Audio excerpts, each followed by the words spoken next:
Hello, my loyal listeners. Thanks so much for supporting the podcast. This experiment is turning into a much bigger success than I could have imagined. That's thanks to you. So please keep on subscribing and sharing. My goal is 1,000 downloads by Remembrance Day. Since this podcast is actually getting downloaded, guess what? Businesses actually want to pay me to advertise for them. Who would have thought? So I'm proud to be sponsored by Boris, who happens to be a great buddy of mine and an up-and-coming jiu-jitsu champ, and his company, Be Air.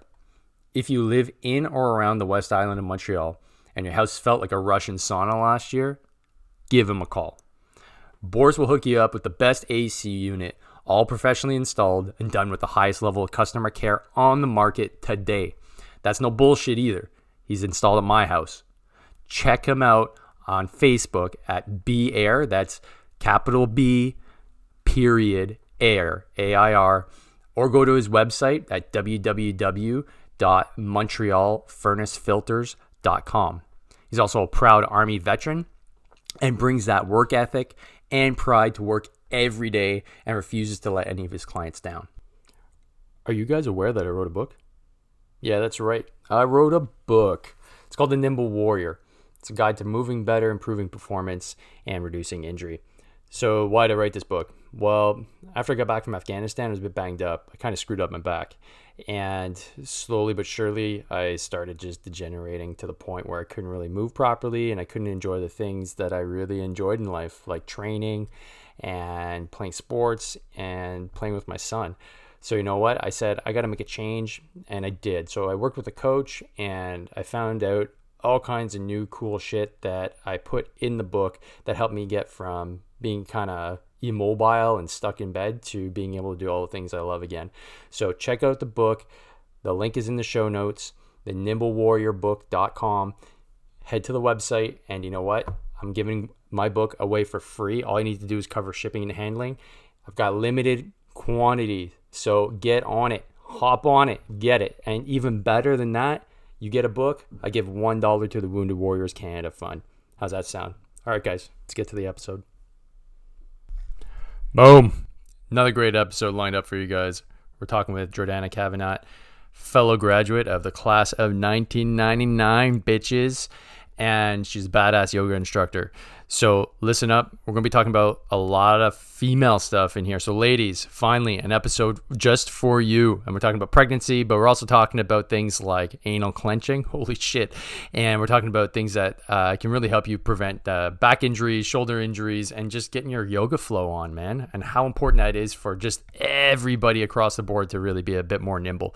All right, guys, enjoy the episode. Jordanna Kavanat. Welcome to the Hard to Kill podcast, the go-to podcast for military, LEO, and EMS professionals, sharing ideas and experiences from around the world to make you hard to kill. Here's your host, Dave Morrow.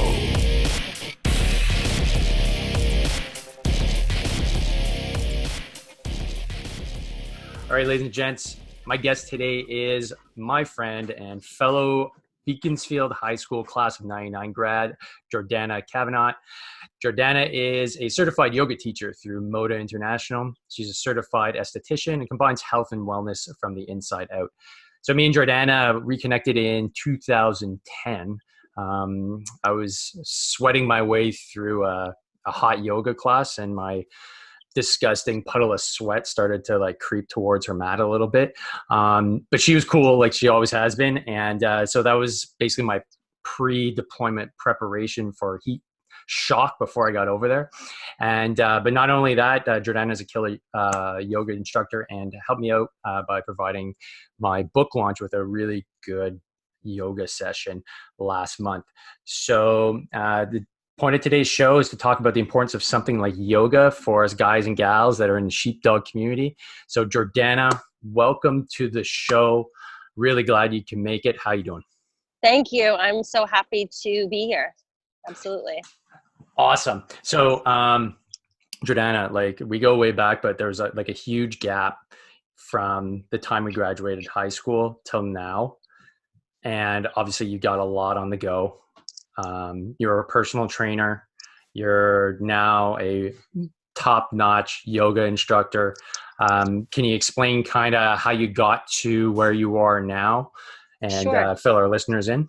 Yeah, absolutely. At a very young age, I was a gym rat. And I think it has a lot to do with my mom in the early 80s being an aerobics instructor. And I was that little girl in the back with our headband and her leg warmers, sort of doing like that whole Jane Fonda thing. So that really got me into fitness, like the best. And so I always thought about moving my body in more of a fitness way than an athletic way, if that makes sense. Like I love to work out at the gym, but I never liked to play sports, especially team sports.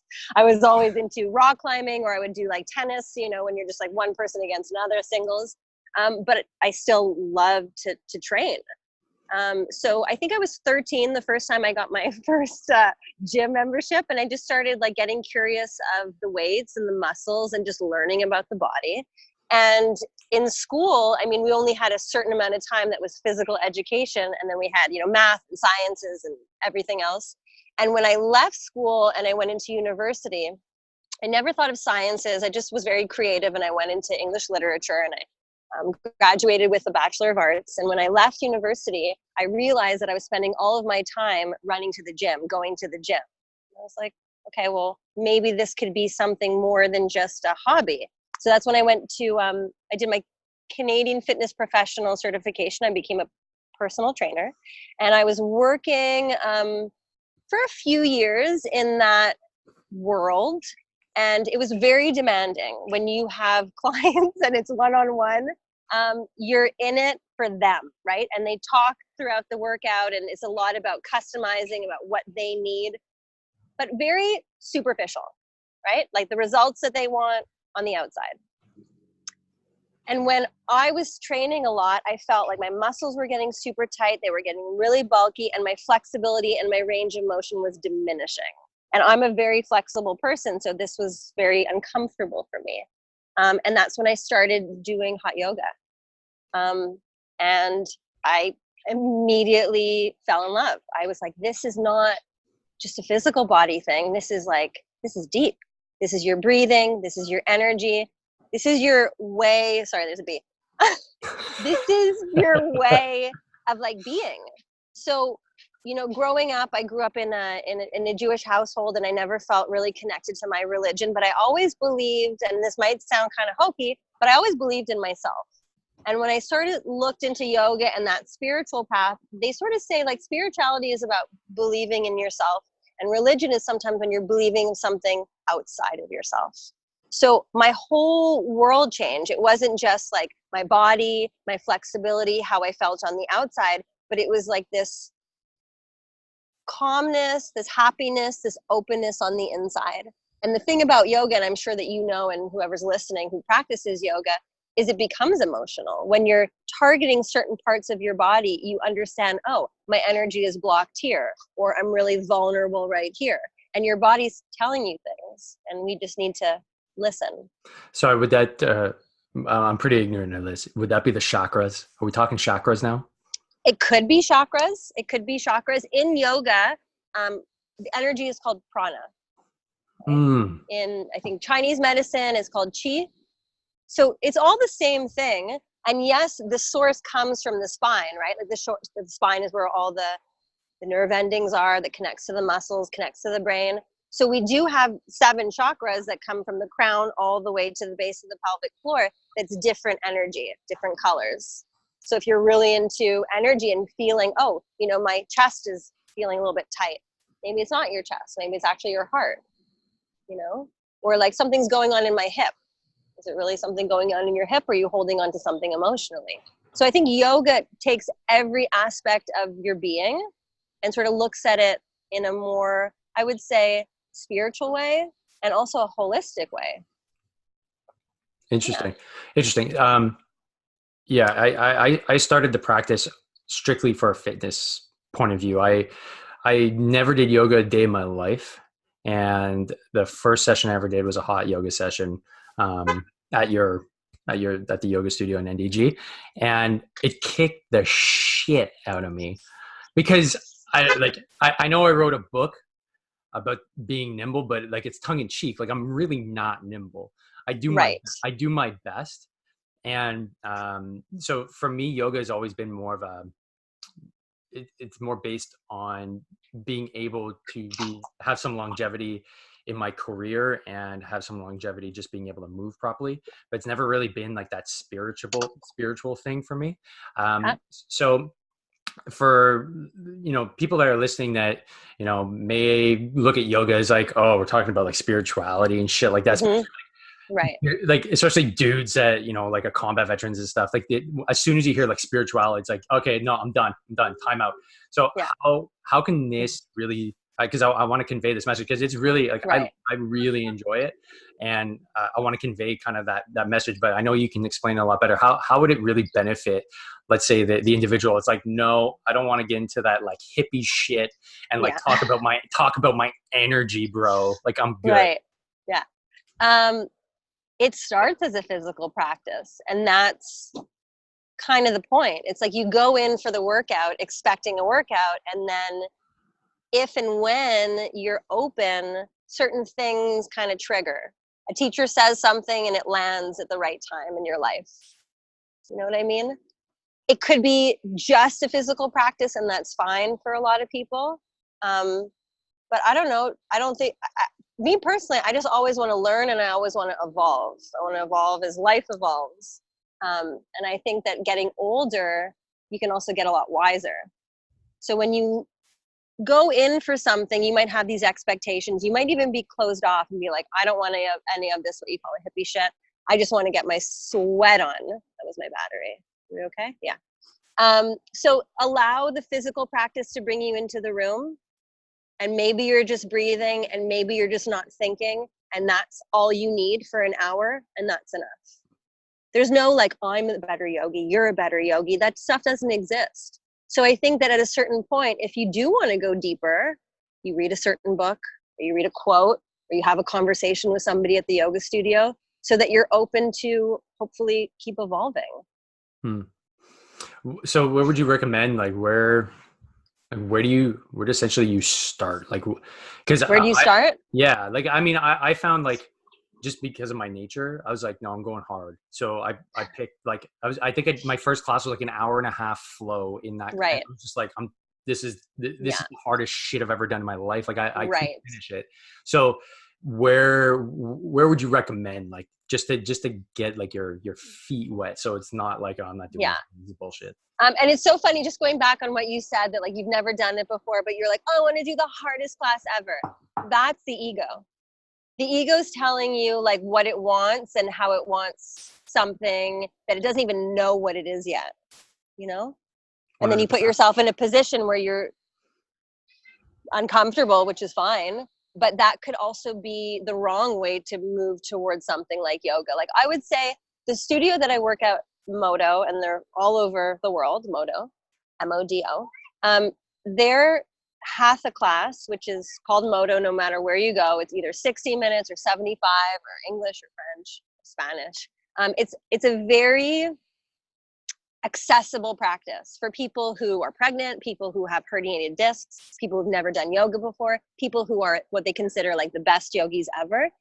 So it could be a class for everybody, and you decide how intensely you work or how passive you work, or even just to give yourself a break sometimes, right? Like, especially for people like you who are training hard all the time, and then you go to yoga.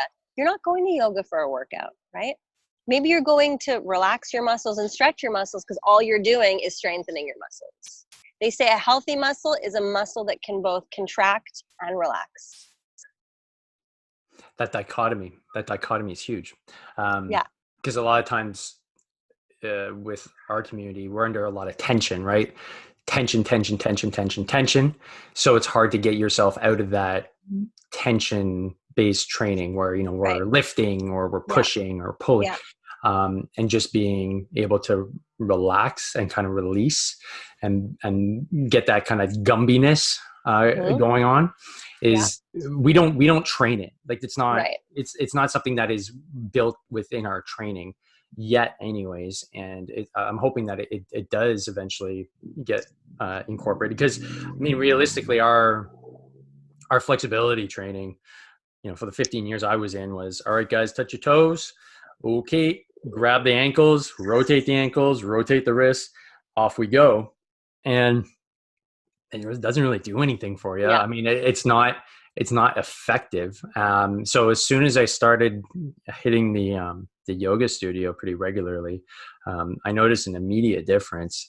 And I know, having read some of the stuff by some of the Navy SEALs, and their name escapes me, but I know a lot of the Special Forces dudes, like they grab onto yoga because they realize the benefit of it, and it just doesn't percolate all that well down to the masses, let's say.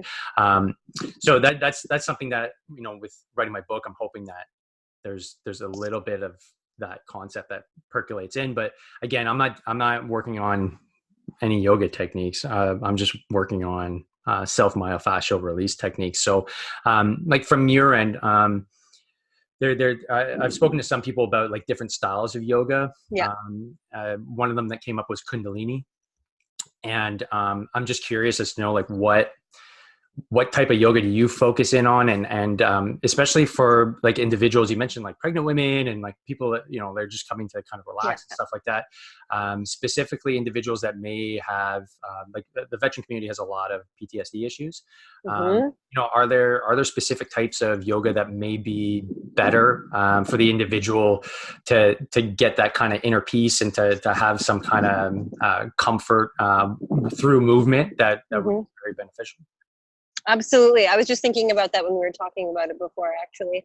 I always say that yoga is for everybody. You just have to find the yoga that's for you, right? Because some people are like, oh, I can't do yoga, I'm not flexible. And I'm like, well, that's why you do yoga, to be flexible. When you talk about training hard, I think a lot about yin yoga, and that's for athletes. So it's long holds, deep stretches on the ground. Because you're always so tight and strong in your muscles, so that you need something that's more of a release, right? We also use sometimes those tune-up balls, like you're talking about, the balls with the myofascial release. They have yoga tune-up. So you take the balls and you do different movements, whether it's getting into your spine or getting into your pelvic floor or getting into your feet, right? And restorative yoga, which is for everybody, because everybody needs to restore, that's a practice that you do with props, so that you set yourself up in a pose that you can stay for a really long time, and you're so supported that your muscles feel that they can relax. That's pretty cool. But a lot in North America, I think because we're so like fitness oriented, that we've made yoga very fitness focused, right? But yoga, like there's 8 limbs of yoga, and the asana, which is the postures, is only one of the limbs. So you need to just find something that allows you to like feel good, relax, breathe, be a good person, And then what you were just asking me before in regards to what my specialty is, it's prenatal, postnatal. So I did a teacher training on the female pelvis with a woman named Leslie Howard. And just teaching about the different muscles of the pelvic floor that are very different than men. The female pelvis is totally different than a man's pelvis. So the classes that I teach are for people who've either never had a baby or are pregnant, or maybe somebody who's had a baby or not at all. All you have to do is have a female pelvis to come into the class, pretty much. And Can I believe that I have a female pelvis? No, I've got extra I won't ask for proof. I've got extra wide hips. I think I'd qualify. I could probably tell just by the movement of your pelvis that you're a man. Ah, man. Okay. But I believe it though. But I believe that I have a female pelvis. I know. But like women in their female pelvis are unstable. And what I mean is you could be weak, strong, loose and tight all in the same pelvic floor. But a male is tight. That's pretty much it. So I cater a class to women who either are pregnant or who had babies or just really wanted to get into their pelvic floor. I used to be in pain a lot in my SI and my sacroiliac, and when I got more into the pelvic floor, and you realize like the sciatic nerve, sciatica comes from the pelvic floor, any low back pain comes from the pelvic floor. And for women, our organs are supported by the pelvic floor. We don't have any bones. All we have is muscles holding. So if over time you're not aware of strengthening and stretching and relaxing, which is key, relaxing is key, you can have problems. A lot of problems, whether things fall out, your organs can fall out of your body as a female, or things become painful. So I'm just kind of here to talk to women, to be like, let's talk about this. Let's all feel good and let's feel empowered, you know? Right on. Yeah, it's cool that you mentioned that, because like my wife is pregnant now with our second child. Thank you. Yeah. Thank you. She's Yeah. due soon. Yeah, that's a real concern of hers as well. And you're being my first female guest is awesome, because I think I do a lot of macho shit on here, so this is good to definitely have something for the gals out there, not just talking about like, you know, all us like lifting stuff and like putting like, you know, macho shit, face pushing and all that stuff. So what specifically, like, because you're talking about the SI joint, which is something that sacroiliac. I've had that's basically where my injury came from, was a super tight sacroiliac joint. Like I constantly have to work at it. So structurally, like, if just from a women's standpoint, like what exactly like are the differences, and what does like a man have to work on as opposed to like a woman to make sure that like that area, because that area, the hip like complex area, is so crucial to our longevity and the forces and police and stuff like that. So what are some things that, like, you know, as a takeaway that, you know, individuals can do to kind of keep that area moving properly? Oh man, where do I start? Okay. When we sit down, we are always supposed to be a little bit forward of our sitting bones. You never want to sit back on your tail. So sort of like when you see a dog or a cat sit, they lift their tail up, right? They kind of stick out their tail and then they sit down, as opposed to just like falling down, right? So even when we're seated, when we're driving in a car, when we're sitting on the toilet, we have to have a neutral pelvis. I know, we're getting there. Even when you're on the can? Oh man. Okay. Yeah, because if you're too forward or you're too back, the structure, the bone structure of the pelvis is not allowing the organs to work efficiently, right? Think of your pelvis, think of the structure, right? Think of how everything is supported. So if you're in a neutral pelvis where you can actually engage your perineum, the base of the pelvic floor, that's how you want to be sitting down. And the way to get into that is you could, and this might sound strange, but like as a woman, when you're going to the bathroom, you like hold it, you release it, you hold it, you release it. So you just start to feel like, oh, these are the different muscles. These are the different sphincters. There's different muscles in different parts of my pelvis. Oh, so when people we're talking about sphincters already? This is awesome. When people start engaging their pelvic floor, it's like, as somebody who knows so much about it, I'm like, well, what part of the pelvic floor? What do you want me to do? I have a Pilates teacher and he's amazing. I love Pilates. And so when he was talking about the pelvic floor, I just said to him, can you give me a cue so that you can tell me how to engage my pelvic floor? Because I'm pretty fascinated about all this stuff. And he said, squeeze your anus. How do you do, like, okay, wait. Exactly. Like and then I think I'm doing it right now. I'm trying it right now. Well, you have to have a neutral pelvis if you're doing it, right? You're not too anterior tilted or posterior tilted. I'm not. Okay. Okay. I got 10% battery, but I can always go to my car. Okay, no worries. But we have some time. So when he said that, I was like, interesting, because that, as a female, that's not what my cue would be. My cue would be to feel like you're drawing your sitting bones together and up, which I know the sitting bones don't move, but it's the muscles that are connected to the sitting bones that we want to manipulate. Okay? So when people talk about the pelvic floor, they think if I squeeze everything and lift everything, then I'm working my pelvic floor. You know, Kegel exercises? Yes, that was a doctor. That was yes. a doctor, a male doctor, Dr. Kegel. How would he know what it feels like to be a woman with a female pelvis to do the proper exercise? Oh no! All I know is that I can stop like mid flow like nobody's business. Yeah, because you're a man, and strong but tight. I have tight Kegels. They're too tight. You're tight in your pelvic floor. Nothing goes in and out, right? Like for like women who have babies, it's like a person coming off your pelvic floor. Like, it's kind of a big deal. And then you gotta get back into the muscles postnatal so that you have long-term health, right? Okay. So I don't think the male pelvis is the same as the female pelvis.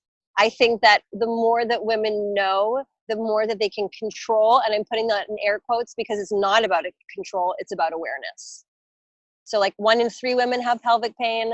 I think 1 in 4 women have incontinence. It's a problem. I mean, you're looking through your magazine sometimes and there's like a woman and she's jumping and it's like for diapers and she's laughing and she's skipping rope. And it's like, if you're wearing diapers, 1, you're not skipping, and 2, you're not smiling.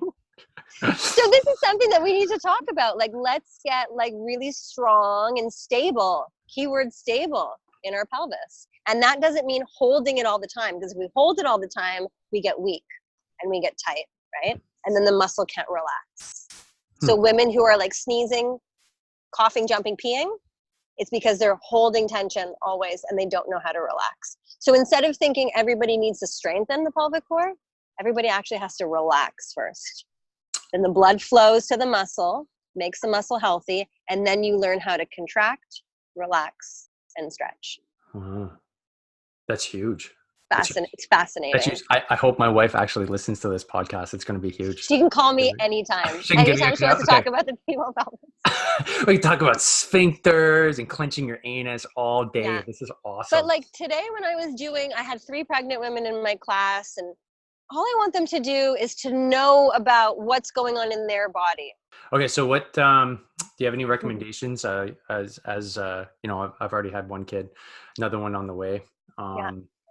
There's a lot of lifting involved, up and down, bending over. Back tends to get pretty tired. Yeah.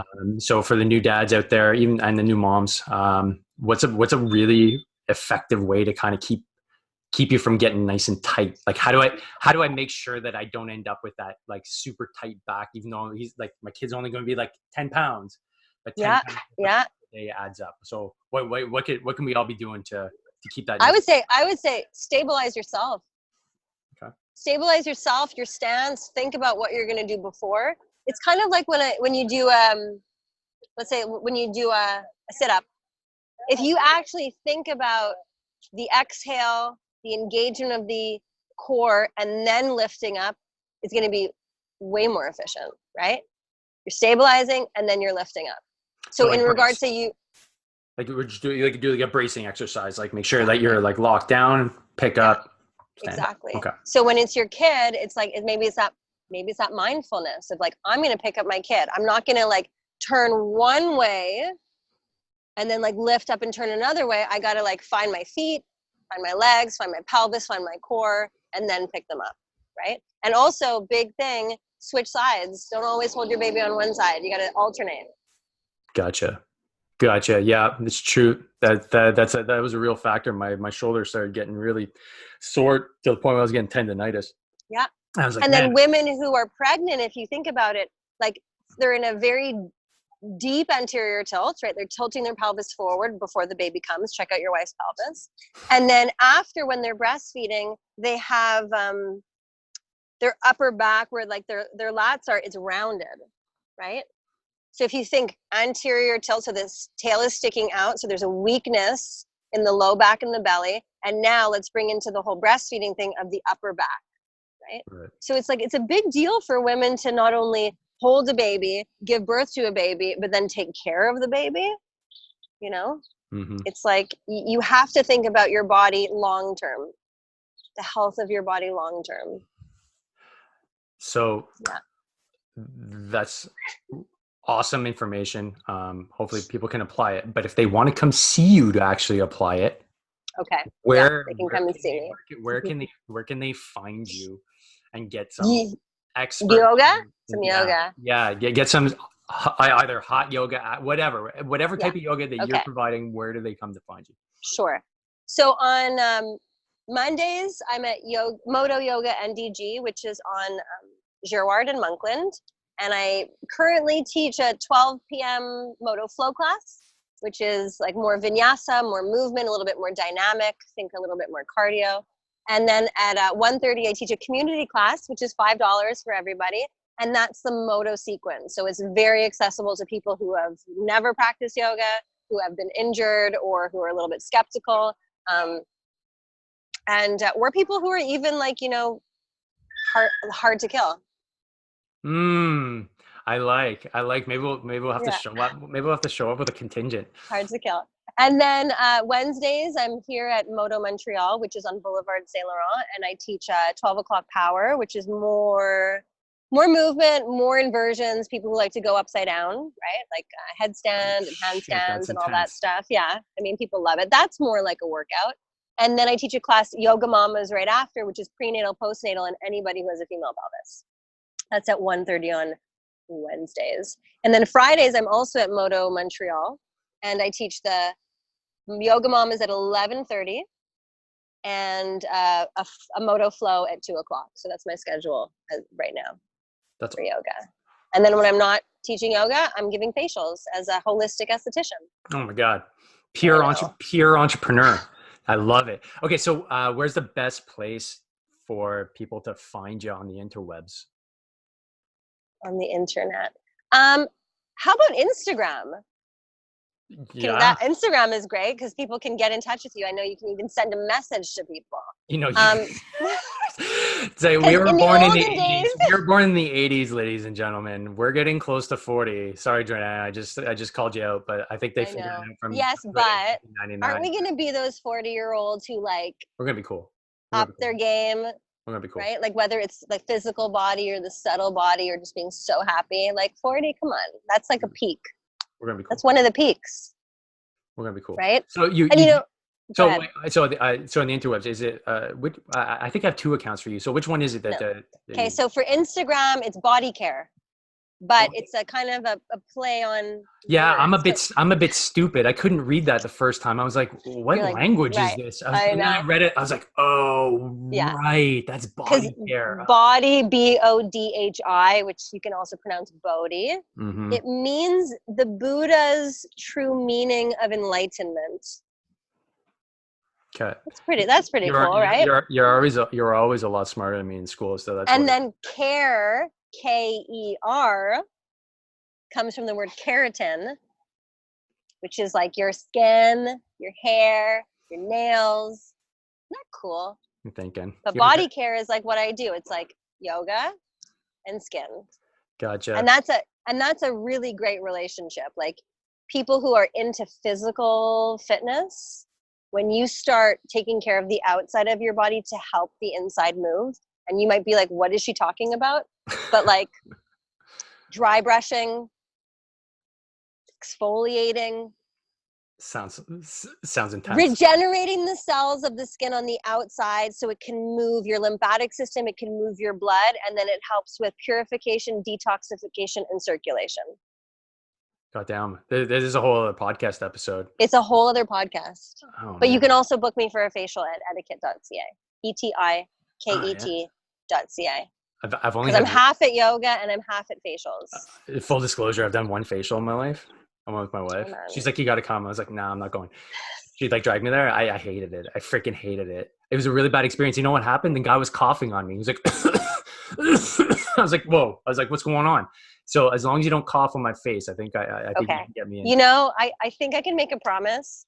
But it's not what you think it is. Like, I think facials have a bad rap. People think you're like breaking the skin and extracting things out and you leave and you have to be in the dark for a week because you're like so red. It's the opposite where I work. It's like you come out of a facial and it's like you need to go out and just like show off your face because you're glowing, you're beautiful. I promise. You can make me beautiful. You can make me beautiful. Radiant. Oh, wow. But I will say this. I think everybody who takes care of themselves is beautiful. You can see it when people exercise, sleep well, eat well, take care of themselves, meditate. You know, meditation helps with wrinkles because when you meditate, you have to be so relaxed in your face that all the muscles that tend to sort of like move are still. So, ladies and gents, I know you have no comparison, but Jordanna, you look exactly the same from high school as you do now. I So think so. I'm pretty sure whatever you're doing is working. So that's some pretty that's pretty solid advice. I have to admit though, I did apply some, like, without knowing. Again, just another full disclosure. When I was in Afghanistan, man, I moisturized the shit out of my face because I didn't want to come back looking like a leather mitt. Exactly. That was a little me time. That was a little me time for myself that I took. I need to plug in. I have 1%, but we can still go. Okay. Well, Jordanna, you know what? I think we've hit on a lot of awesome subjects, and we covered a lot of ground. And I think we can call it a day. Thanks for listening to the podcast. You can find out more about training, nutrition, and mindset at davemorrow.net. Be sure to like us on Facebook and Instagram at Dave Morrow PT.